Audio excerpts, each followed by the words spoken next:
This is the Tango Alpha Lima podcast. They call me crazy cause I'm facing all my giants. They try to scare me into thinking I can fight it. They tell me I should never even think of trying. But that's just me, I'm gonna live out in defiance.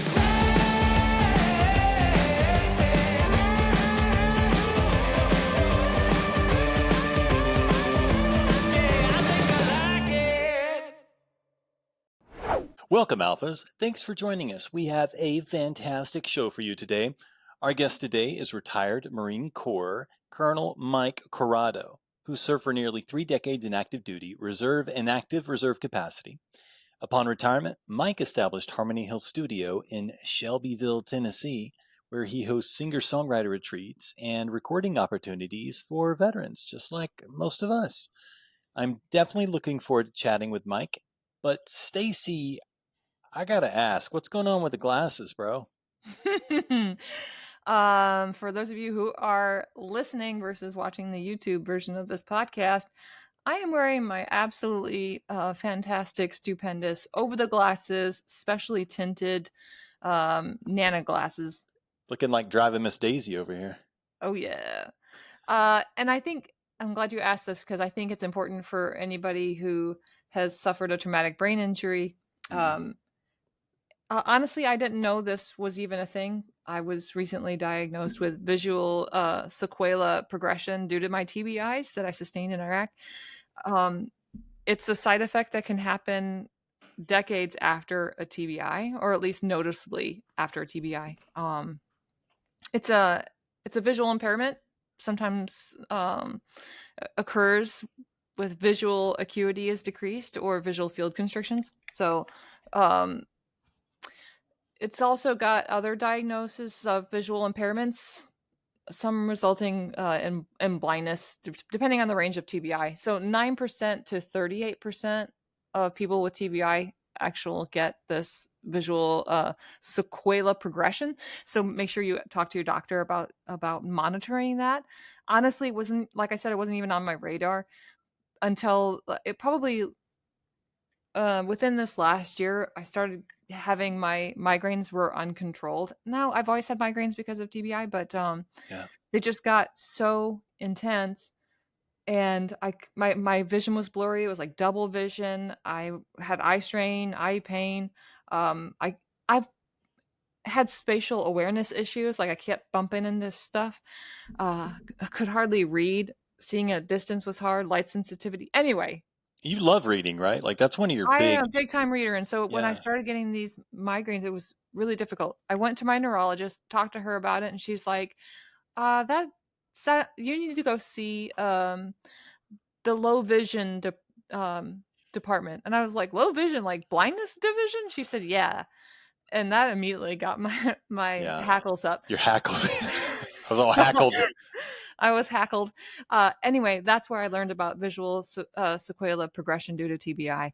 And so it's not going to spontaneously get better.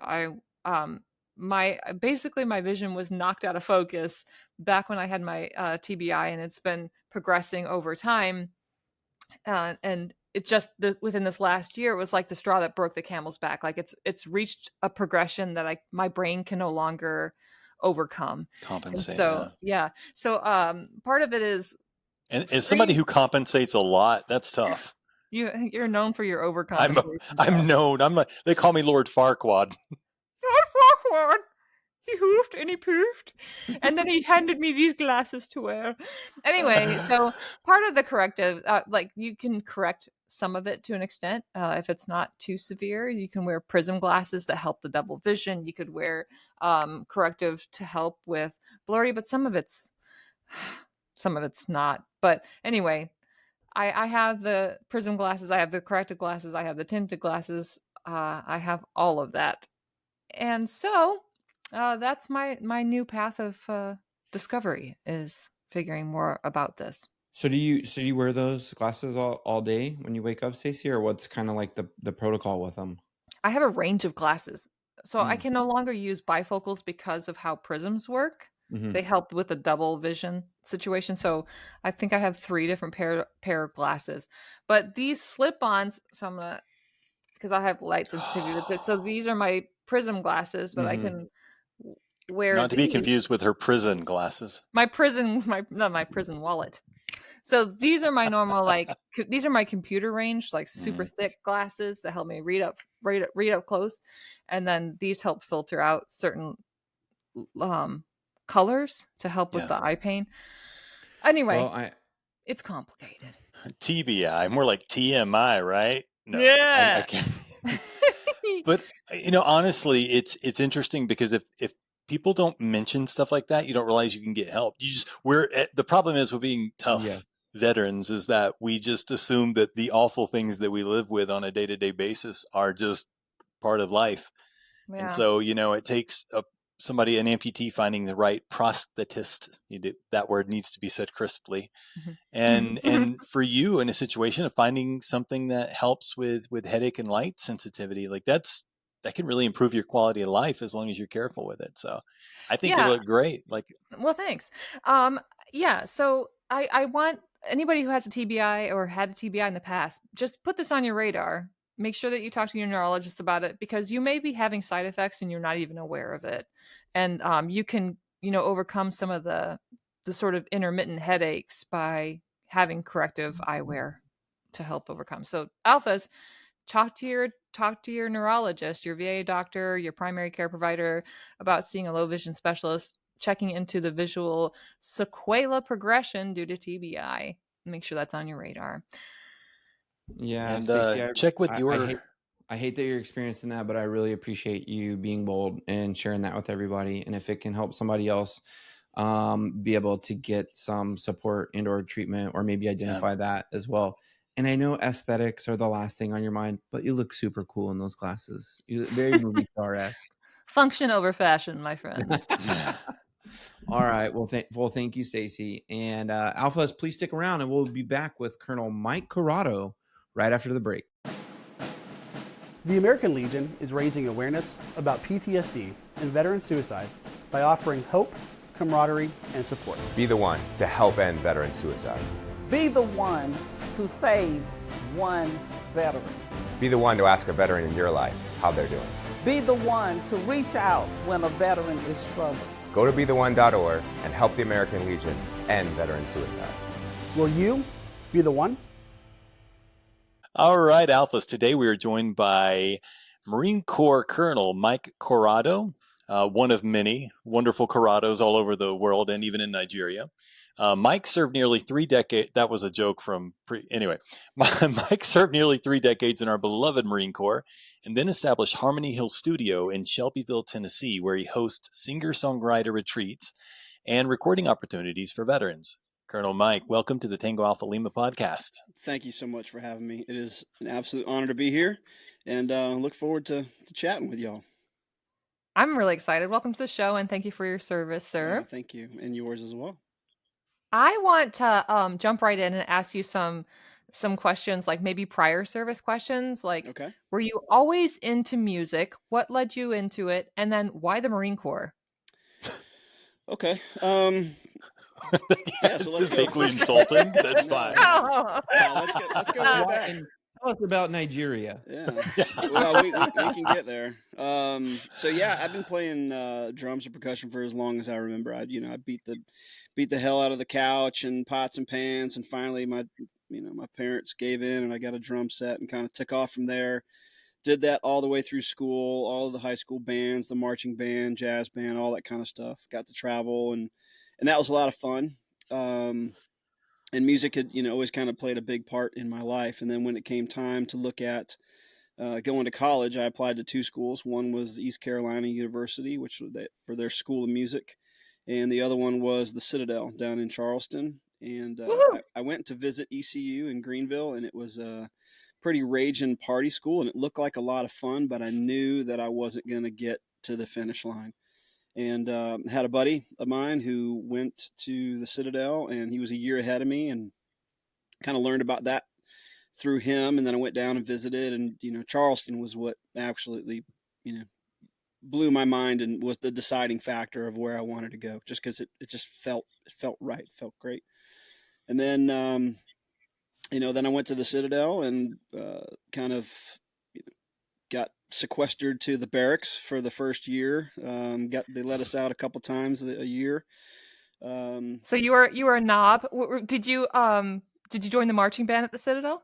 I didn't actually. What? With all my musical background, they said, they said you're going to regimental band, and I was like, yeah, I don't want to do the band. So, oh really? I wound up going All to right. November Company and just kind of doing that thing. But eventually, the drums and percussion are not conducive to barracks life, and bought a guitar, learned how to play, and went and saw a bunch of people in Charleston at that time. Edwin McCain was coming out. Hootie and the Blowfish were coming out. The Southeast was really kind of booming. And so we had opportunity to see a lot of great artists down there. And, that's kind of when I started songwriting, putting words and thoughts together versus just kind of banging out on, the drums. And then when it came time for graduation, the Marine Corps kind of came knocking, and it just felt right. And I had kind of I did several different ROTCs while I was down there. I started out doing the Army one, then I did the Air Force one, and then I happened upon the Marine Corps one, and I really found my tribe. And, it was the uniform, wasn't it? You were like, that's it. I think it was the Navy uniform that he liked. Yeah, that's what I was Navy. Wait, that came out wrong. I'll show myself out the back door. Sounds bad, Joe. Come on, Doc. No, I didn't really, we didn't really see a whole lot of the uniforms. It was, mostly camis and things like that. And I was never really exposed to a lot of military and things like that growing up. And but I did have several friends that went into the Marine Corps, and they were kind of part of the tribe. And so I finished up at the Citadel and packed my stuff and went to OCS up in Quantico. That's nice. So long gray line at the Citadel. I'm actually in Charleston, South Carolina. That's where I live. Yeah. And I've had the good grace to sit on the board at the School of Humanities and Social Sciences, so Capers Hall. I'm sure you're very familiar with that. And we started the art program there. So probably well after you graduated. How old are you? Or like when? No, let's ask. When was your graduating class? 1992. Okay, so it was definitely at well after your graduation. But now there's arts at the Citadel. So for all you alphas listening, check out Mike Corrado's alma mater, the Citadel, and the arts program. Though he didn't join the arts while at the Citadel, he went on to be a genius afterwards. But I'm going to pass the buck on to Adam. I just want to say, he's a genius because he doesn't have an office chair. Dude is in his studio in a leather chair, and I'm sitting here wondering why I have this crappy office chair. You're living in 3025 over there, man. Things that really make you think, Joe. Yeah, it's like Arsenio. I'll get to the chair in a little bit, but yeah, it's okay. Well, Mike, I was going to see if you could maybe personalize the intersection of music a little bit more in military. I mean, I know you said you kind of grew up and playing throughout, but as you progressed through the military ranks, what was that intersection of music for you? Was it clear that it was always going to be something central to what you were doing? Was there a specific moment, maybe during the service or after, when you realized that music could be more than just a personal outlet? There was definitely a moment. And that moment came in June of 1993. I was at the basic school. So I had finished OCS, went across the street over to the basic school. There was a little bar in the barracks. It was called the Hawkins Room. And I'd go there, and we'd, bring a guitar, and we'd, play some songs and kind of do some sing-alongs and all that kind of stuff. And that was fun. And it was always kind of kind of a bar thing. And it was just, it was a social thing, it was just kind of fun. But in June, I had a good friend of mine. We were out on the range. It was Charlie 14, the range. It's actually named after him now, but Second Lieutenant Eric Berteau was shot and killed during a training accident. And shortly after that, I wound up writing a song about it. And then, I, played it for the platoon and the company and the people that were around during all of that.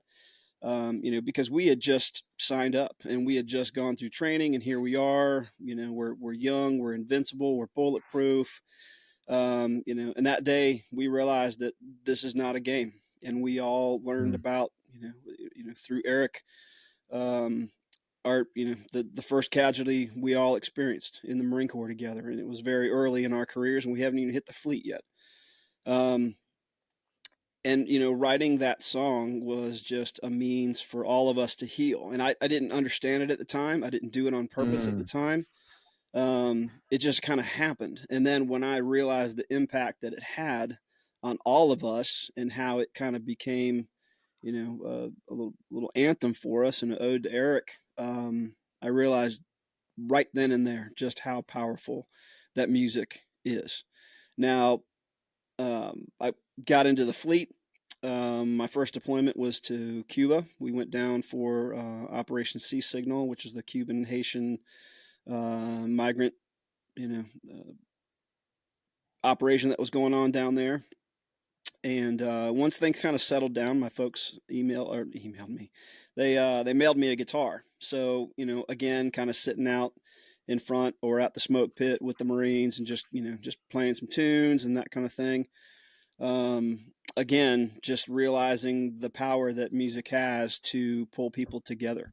And again, I'm still 100% focused on the Marine Corps and all of the stuff that we had going on operationally, but it was an outlet for me, and I grew to realize that it was an outlet for other people. I then fast forward a year, I did a deployment to South America and Africa, again guitar in tow. Was on the USS Ashland. I had a CD come out because I flew to Anaheim right before that to record a CD, which back then was, kind of cool because we were just coming out of the cassette age. But it came out when I was on the ship, and then they played it over the 1MC, and I became the singing lieutenant, and it was kind of cool. It was neat. It was a great way to open up the communication lines, between some of the young folks and the officers. Because a lot of times you don't have a lot of that good communication or an approachability. So again, just kind of learning on the impact and the communication abilities or powers of music, because everybody loves it. And then shortly after that deployment, I wound up getting out of the Marine Corps. I EAS'd. And at the time, I was playing in a band with several other Marines, and we wound up kind of all EASing together. They were all in the 2nd Marine Division band, so they're accomplished musicians. And I had the CD out, and rather than just come up with a name, we just tagged on the word band and created the Mike Corrado band. And those guys have been some of my best friends ever since. And we recently got together and did some recording, and we're getting ready to go to Camp Lejeune, play a big show there on the 4th of July. But, kind of back to the music and the military thing is, going out, being on the road, some of the greatest times I've had. So fun, just sleeping in a van in a Walmart parking lot, and, just making do and getting by. And it was great. And just meeting people and traveling. It was awesome. You may be the only person that's ever fallen asleep in a Walmart parking lot sober. Well, or not. No judgment. Yeah, we had a lot of free bar tabs, so a lot of times that's how we got paid. So, yeah, the 9/11 hit, and I got mobilized. My wife got mobilized. I was recently married, and she was in the Air Force Reserve. She got called up.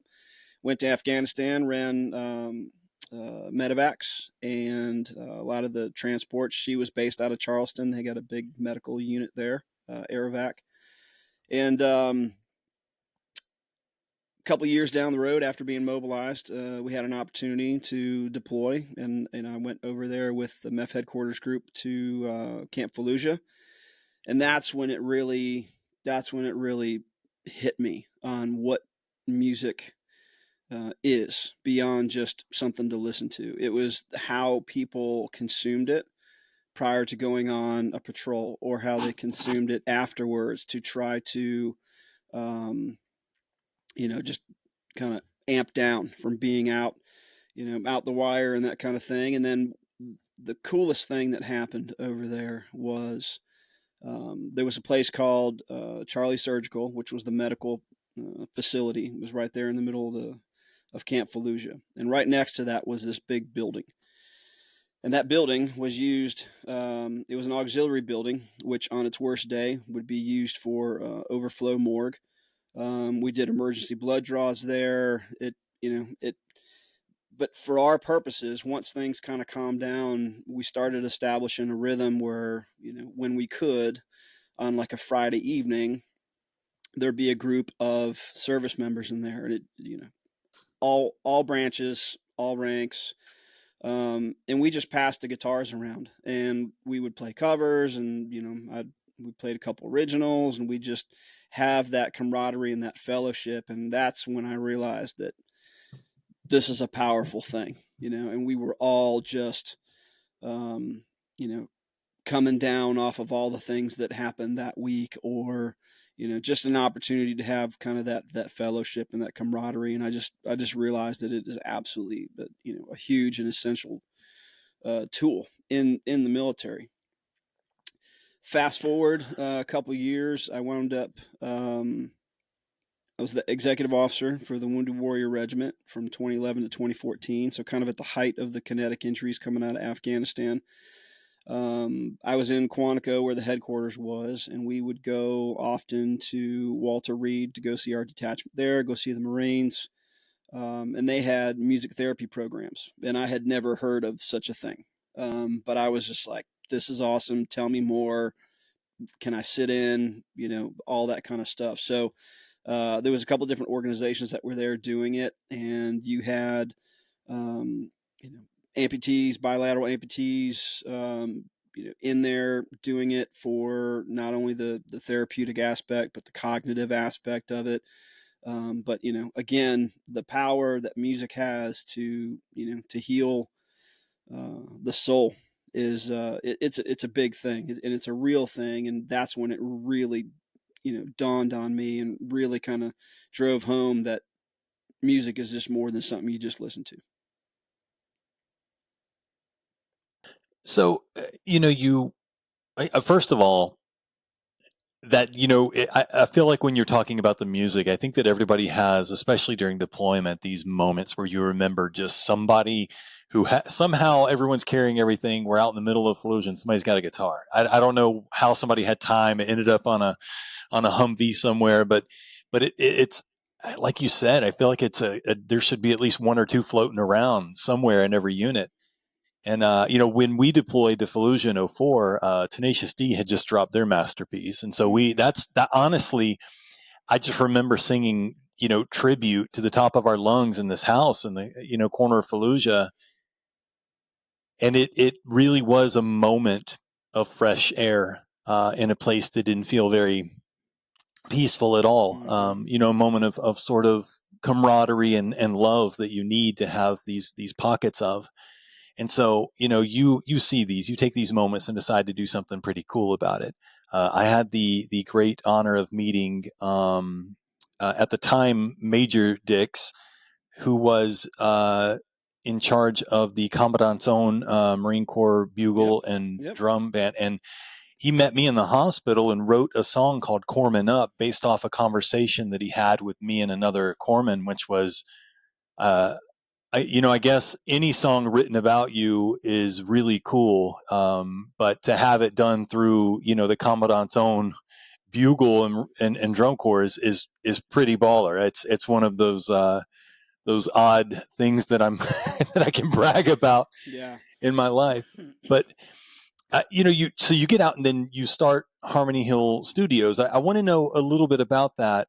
And what you do there is, and I'll let you explain it, but it seems like you found that there was a moment. What do you think specifically it is that makes music so effective for helping veterans process experiences that we go through and even find their voice? Because I think a lot of times, an example would be, I did a song where I did a reenactment of my own injury, and I thought it was going to be hard to do. And Mike, it was a blast. Yeah. It was so fun to take that moment and make art out of it, because for the first time in my life, instead of it using me, I used it. Right. And I was able to take something really, really cool, and I thought it sounded great, and I shared it with everybody. And it was just one of those things where I felt so I didn't realize there was a weight there, until I had used it, until I had taken that weight, that Lego brick off my back and made something out of it.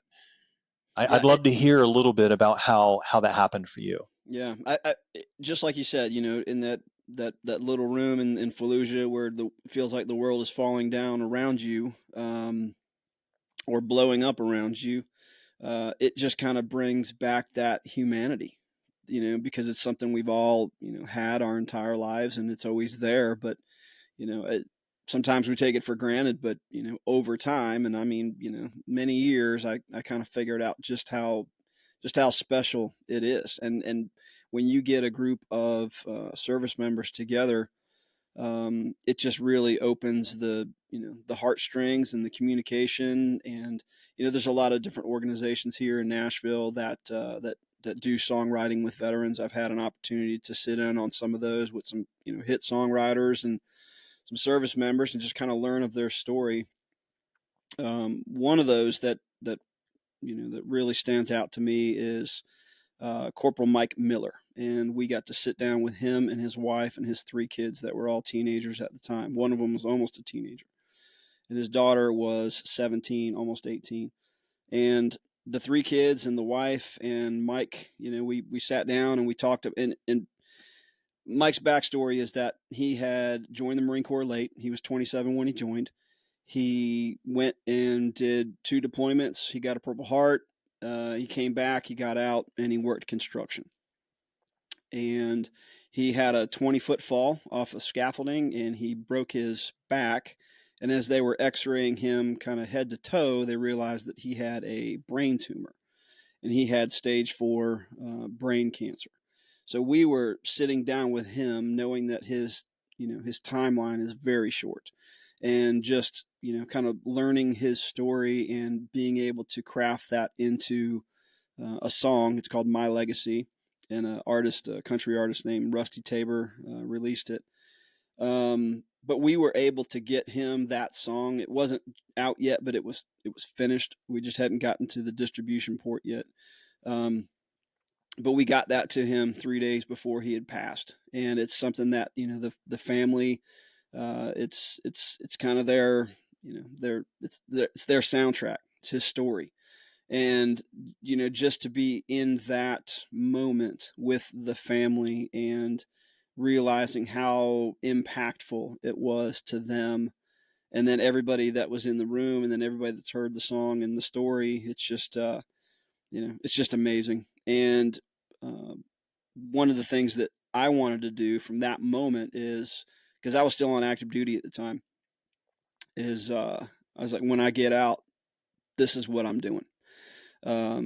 Gonna find a place, gonna build a studio, and we're gonna do this. This is gonna be a key component of what we do here. And retirement came around, and you're the whole time you're kind of like, okay, what am I gonna do after the Corps? When I grow up, what's gonna happen?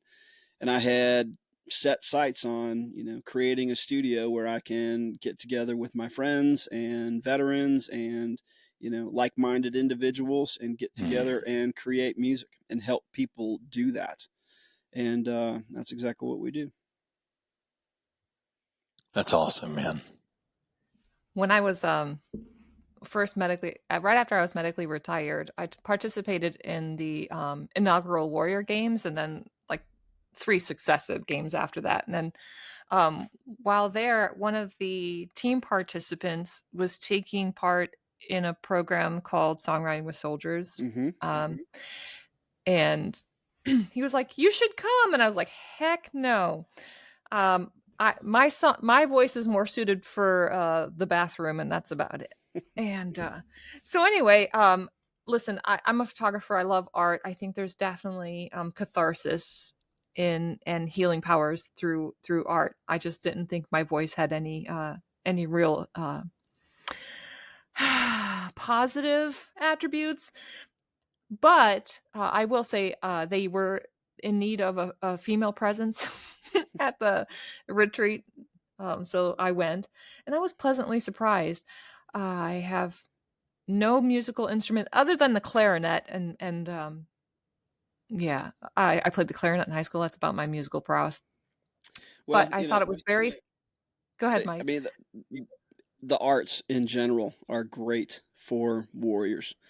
I've got several friends who are combat sketch artists, and then they got out. Mm. They've got some paintings or some sketches in the Marine Corps Museum, and they've done really cool stuff with that. And again, it's just kind of a means of expression that it's just a little bit different than sitting kneecap to kneecap with some therapist. Yeah, And I agree. it's just, I mean, it's same thing with photography, same thing with videography, people who make uh, tattoos and all that kind of stuff. It's just a great way and a healthy way to express.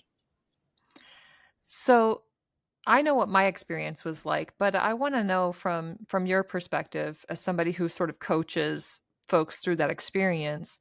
What's your method in creating music, creating a song? What can somebody expect from that experience?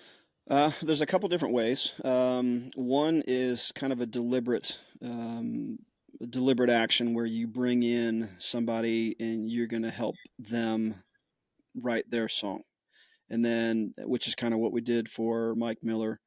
Um, or there's the group that gets together and it just kind of happens naturally. Again, like-minded individuals, we all have a common shared experience regardless of branch, where we've all been through some type of boot camp, we've all been through some type of crucible or gauntlet or hard test, so we all kind of have that that common ground together. So initially and immediately you already off on the same page, and then it's a matter of, okay, well, what you know tell us about you. What's your story? What are the things that you saw, felt, heard, that kind of thing, and then from there you can build a song around it.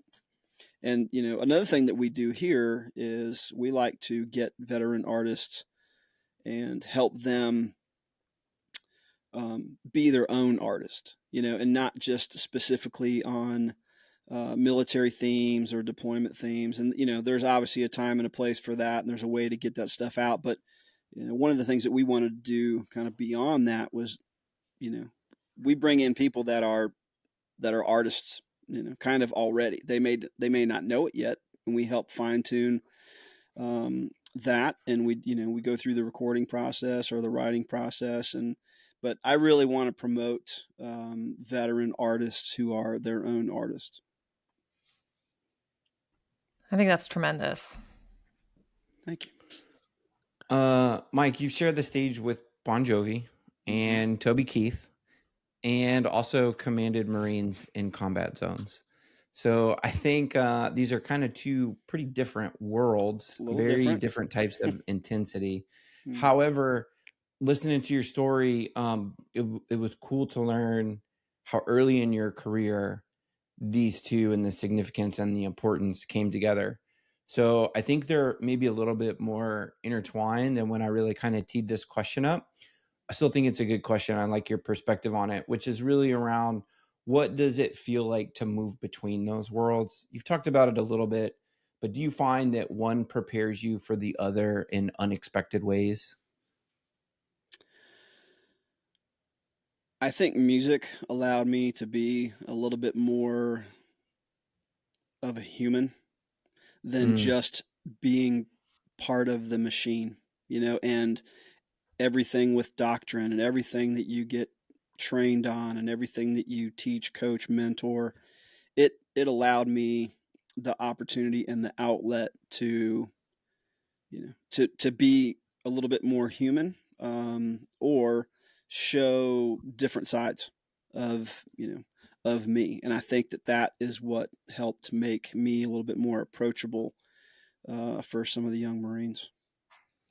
What about advice you may have for some of our listeners? And it doesn't necessarily have to be from military into the music world, but maybe somebody that's navigating between two different worlds. What would you share with them?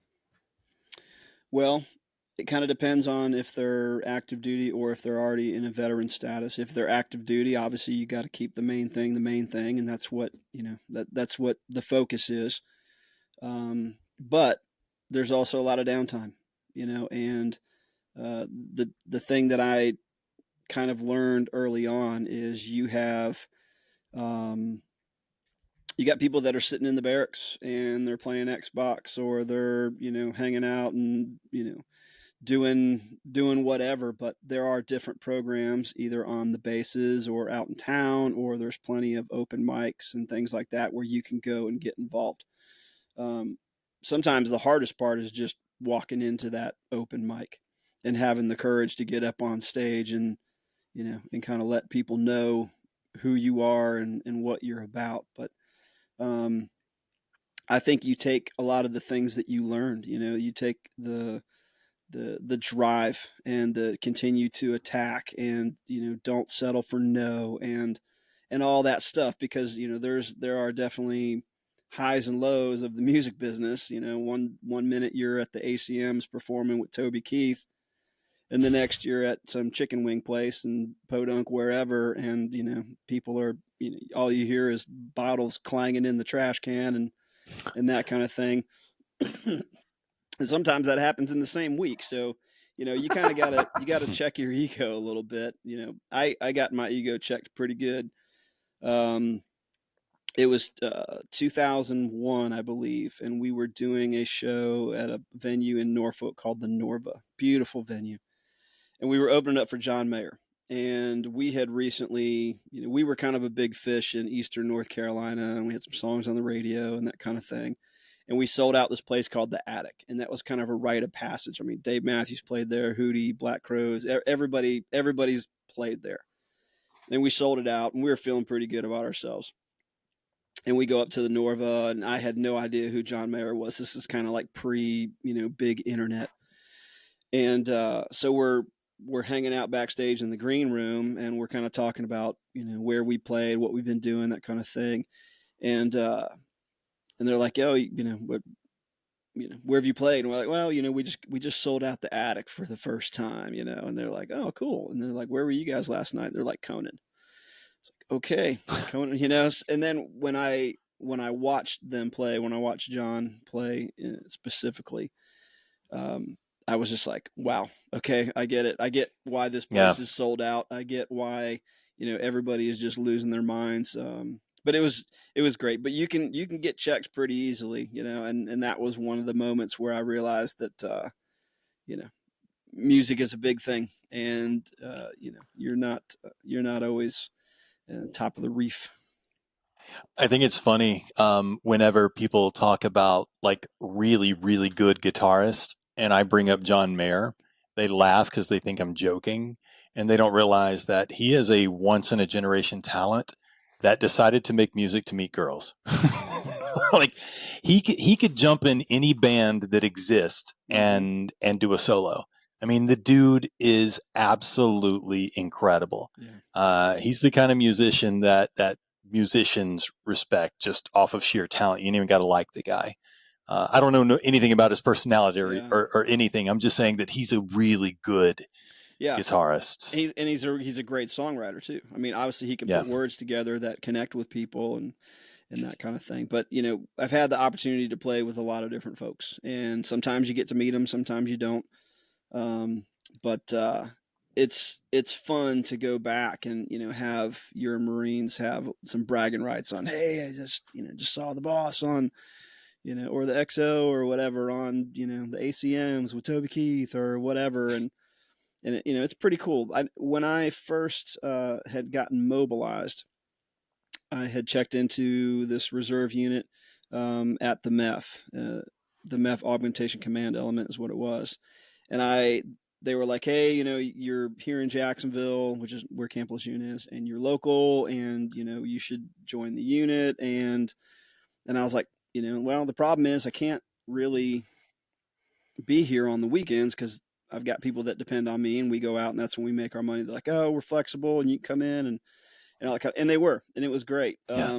But then after getting mobilized, and that was one of those all in moments. I mean, you know, you're touring around with a group of guys, like-minded individuals, all, you know, all Marines at the time. And then that happened, and it was like, I was like, I gotta go. And they're like, yeah, we get it, you know. But I had quickly become like the H&S company commander at the MEF headquarters group. And, you know, now you've got, I think we had about, when we deployed, we had about 1,300 Marines within the H&S company. And then, you know, back in garrison, I think we had about 800 without all the attachments and stuff. But a lot of them knew what I did, from the commanding general on down to the young Marines, because they were hearing our name on the radio and hearing songs and that kind of thing. And I'd have Marines come in with a CD and be like, "Hey, sir, can I get your autograph?" And I was like, "Sure." But, you know, at the time we were still doing hard copy leaf papers. I'm like, "But it's also on your leaf papers too." So, but, you know, it's just a cool way to communicate with them on a level, you know, kind of outside of the normal work environment. It's funny when you see someone and you get to see their passion for something. An example would be when I was, I went back in for a surgery. So I'm a above knee amputee on one side. My other leg's just a mess. And I went back in for a surgery, and I think it was early 2006. It might have been the end of 2005. And I was actually sharing a room with a young Marine by the name of Sal Gonzalez. Well, Sal Gonzalez has been on America's Got Talent. He was at the Grand Ole Opry the other day. That was his second appearance. Yep. And which is, you know, it's funny because you meet these people, and I remember we had so much fun. His grandmother like sewed something for my baby, like a little yellow toboggan. And hearing someone at that point laying in a hospital bed about to have a surgery just like me say, "Man, I really love music." Yeah. And you know when somebody's speaking from their soul, and it is so cool to watch somebody go from that hope and that desire and that dream to being able to be on the Grand Ole Opry stage. Like, that's wild to me. Yep. That's just wild to me. It's such a beautiful thing. And I want to take this time to let you know that what you're doing, and I know you know this, but it still, I think, bears being said, that you're giving people an avenue that they may not realize. Not many people have the opportunity to get involved in music. How do you even get started? I mean, a guy like me might just go to a pawn shop and jump on YouTube and play guitar until I realize that it's a lot more work than I thought it was, and decide to become a singer, because that's what I did. But you know, for me, it's you're giving people an opportunity, and I want to acknowledge that you're doing something really incredible here, and you're giving people an opportunity to heal in a way that they may not realize they need. You know, the physical body can only do so much, and the mind can only do so much. You've got to hit the spirit too, and I think that music is that. I think that music touches upon something inside of us that's a little bit different, and so I wanted to take that time to acknowledge that. Yeah. I was talking to Sal yesterday. I met him in 2009, the first time I ever came to Nashville, and he was one of the first veterans that I met. We did this songwriting event, and just kind of hit it off. Sal has just got such an amazing story, and if you haven't had him on, We need to get Sal on. I'll put you in touch with him. But just an amazing story, and we've been friends ever since. We've done some writing together. We've done some recording together. He was one of the first veterans, I think the first, because he's here in Nashville, and we're just outside of Nashville. So he's about 20 minutes away from me, and he was, I think, the first veteran in the studio. And so what I have been talking to him about, and we'll come back to the reason for this beautiful chair here and the set. Oh yeah, the tie-in. Because we had just started a podcast, and it's called Vet Tunes Podcast. Vet Tunes. And I told Sal, because we've got about 15 folks that are in the queue to be interviewed. Some of them are going to be virtual, where we'll do a format like this. But the ones that are coming into the studio, this is the set. We're still building it. We're still lighting it, things like that. but we're going to multi-track it because I want the veterans that come in here to sound amazing. And you don't always get that when you're playing into a computer or something like that. But so I asked him, I said, hey, here's what we're doing. We're getting ready to kick this thing off. And I would love and be honored if you would be our very first guest. So he is. I think we're settling on Friday. So we're going to come in. We'll shoot the whole thing. We're going to record some of the stuff. And he's going to talk about some of the things he's got going on with his new album, his new label. And we'll talk a little bit about, the Grand Ole Opry. I went to his debut at the Opry, which was just amazing. But man, you talk about an amazing guy. And, he's got an amazing story, talking about military and music. Like you said, he's an amputee. And he got hurt before like the Marine Corps had formally established a Wounded Warrior program, so the Wounded Warrior Regiment came about in 2007. I believe he got hit in 2004. So that was kind of back in the day where it was like, all right, well, go home, give us a call, once a week, let us know you're doing all right. So it wasn't a formal program. So he's kind of, out there on his own. And fortunately, he, found himself here in Nashville with a great group of folks. And man, he has just become an amazing singer and songwriter. And man, I just can't say enough about Sal. And I look forward He sounds to even that better first. in person. That's what I'll say. I mean, I was riding in the car with him and we were just like jamming out and my voice just got lower and lower because I didn't want to like mess up what he was doing. He's just incredible. He's got so much power. Yeah. No. So, but yeah, people can find us on all the socials, and it's at VetTunes Podcast. Like I said, we're just getting started. Sal's going to be the first one. We got about 15 folks, all different branches, different styles. But I really, with the mission of the podcast is to shine the spotlight on veteran artists. And it's not always going to be veteran artists. It could be veteran producers or engineers or people that work within the music industry. I've talked to an Air Force veteran that works at Warner Chapel here in Nashville. I've talked to a Navy veteran that works at Warner Music out in LA. And, it's just, we're out there, and we're slowly getting in there. And, I want to showcase who these people are, what they do, and, create a network or networking opportunities among them, so we bring on somebody who's an engineer or a producer, and then, now people know who they are. So it's just kind of growing, and promoting our tribe. That's cool. You're a rock star, brother. Right on. I love it. Alphas, don't forget to check out Mike's website, MikeCorrado.com. That's CORRADO.com. And you can probably find all the social media links there. But don't worry, we're going to have that in our show notes as well. And we'll also be including that brand new podcast that Mike's working on in the show notes as well. Mike, you are absolutely incredible. Before we wrap up, is there anything that you want to mention that we haven't already discussed? I think, we've kind of talked about how important music is. There's absolutely therapeutic aspects to it, whether it's formal music therapy programs or whether it's just sitting and, playing an instrument or writing something. I mean, I know that I physically feel better if I played the guitar for just 5 minutes a day. And that's just one of those, it's an alternate means to taking care of yourself. And there's a lot of folks out there that want to do it. And now with YouTube, there's nothing that stops you.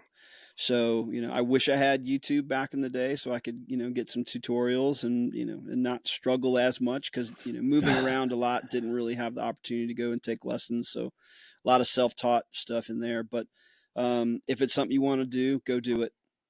Attack it like you would any objective. And write what you feel. And maybe it's not going to be great at first and whatever, but you just got to keep after it. You got to keep honing, that skill and that skill set, but you can do it. Brother, again, we thank you so much for visiting us. And, we'd love to have, Sal on sometime. I'll reach out to him. We'll hit him from both sides and we'll have to get him, on here before he gets too busy to hang out with us folks. But we really do appreciate you so much, brother. And Alphas, please stick around. We've got some scuttlebutt after the break. Family and community engagement. The American Legion meets the unique needs of local communities.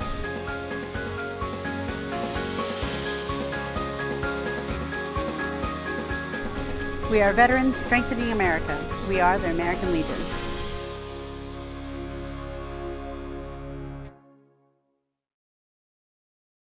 Okay, Alphas, we hope you had a great break. Now it's time for some of Joe's scuttlebutt. I'm so glad that you brought that up, Adam. I'm too glad. I thought you might be. I'm suspiciously glad. Because did you know that on this day, June 17th in 1775, it's not 1775 right now, but on this day, British General William Howe landed with troops on Charleston Peninsula overlooking Boston and led them against Breed's Hill, a fortified American position just below Bunker Hill. And we've all heard about that one. There's a movie. And a lot of other stuff. But as the British advanced in columns against the Americans, Patriot General William Prescott reportedly told his men, "Don't one of you fire until you see the whites of their eyes." That's pretty close. Now, what if they had ran backwards? Those guys would have all died. What if they had bangs? Or if they were wearing your glasses, Stacy? Oh, what if they were wearing some tinted bug-eye glasses for sure? Yeah. You should get some steampunk things that have like the lenses. It goes. Oh, that's a great idea. Yeah. Okay. But when the Redcoats were within 40 yards, the Americans let loose with a lethal barrage of musket fire, cutting down nearly 100 enemy troops and throwing the British into retreat. After reforming the lines, Howe attacked again with much the same result. However, Prescott's men were now low on ammunition, and when Howe led his men up the hill for a third time, they reached the redoubts and engaged the Americans in hand-to-hand combat. Fisticuffs, if you will. There was Brazilian Jiu-Jitsu, mainly which was then. Yeah, you remember Jethro from Beverly Hillbillies, the judo rolls?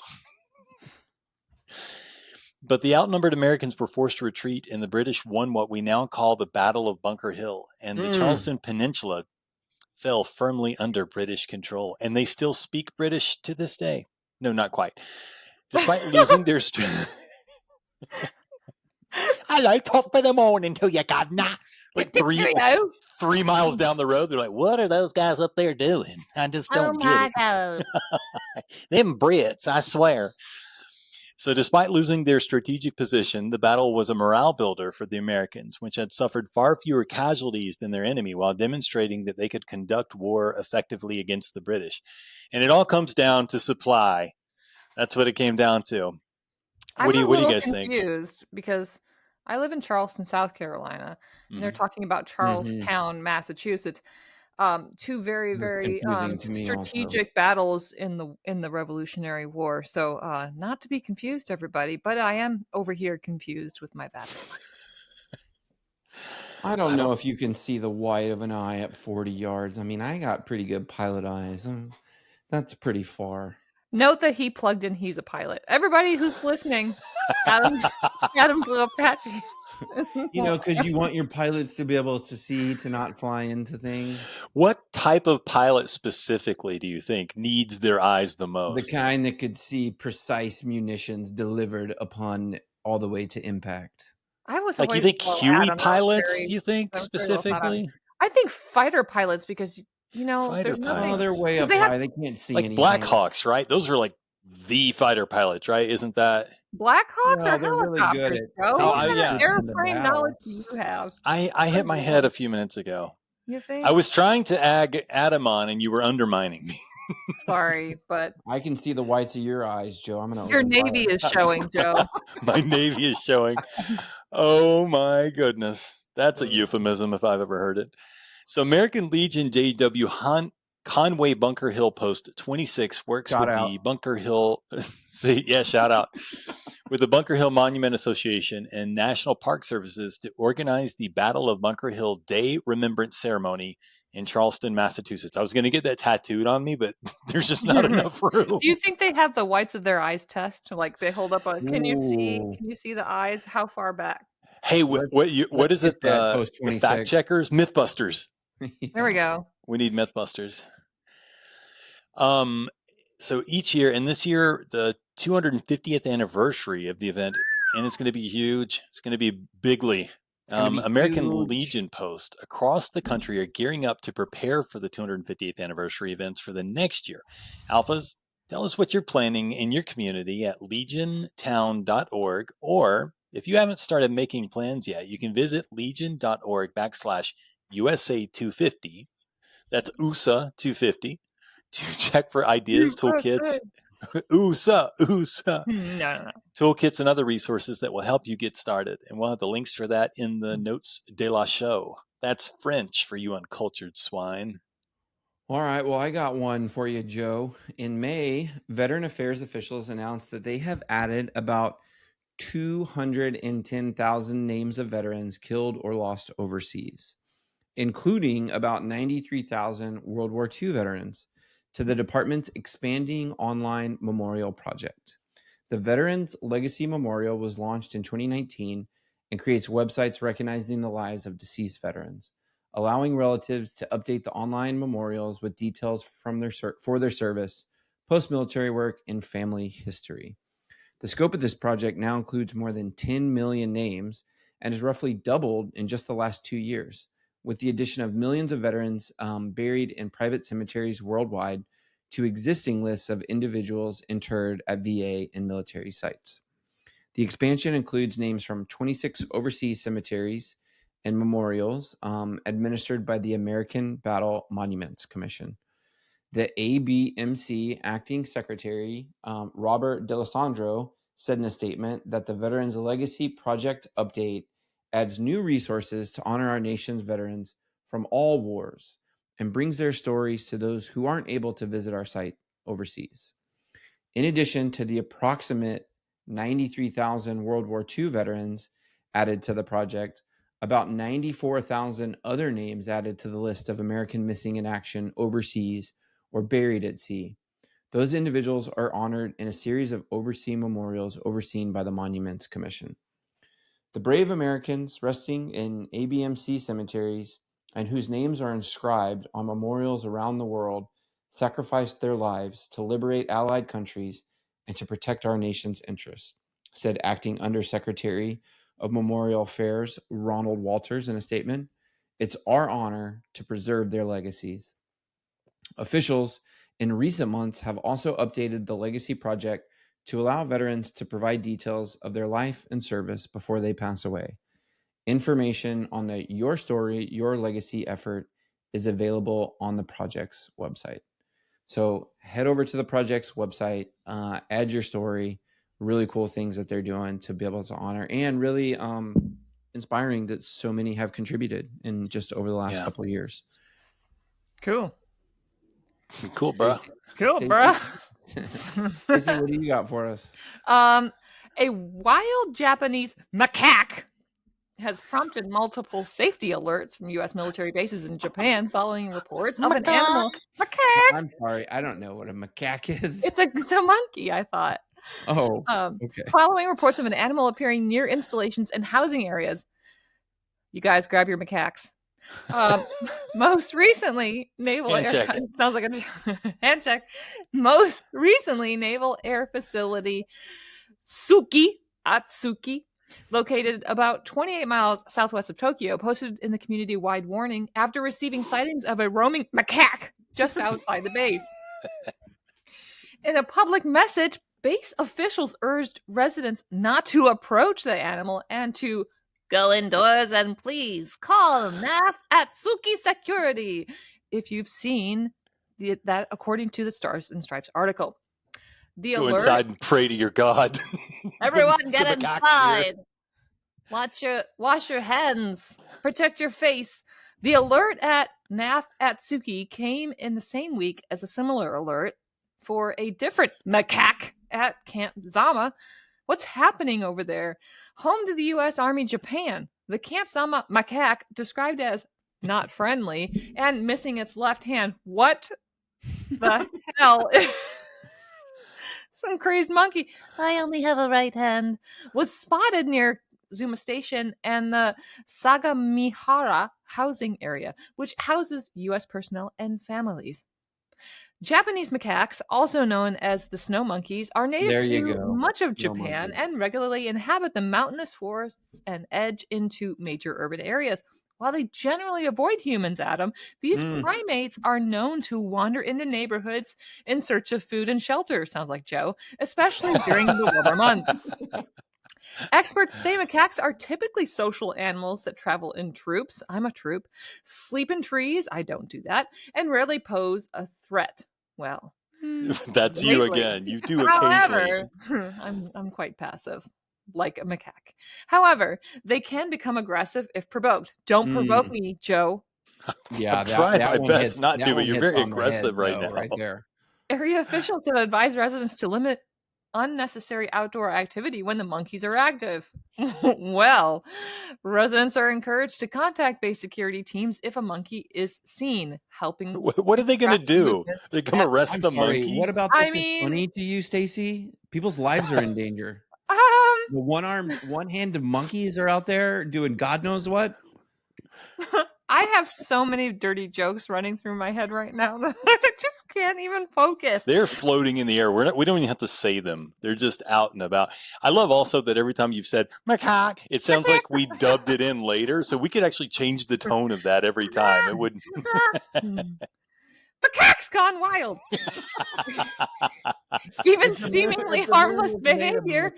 Would you eat it?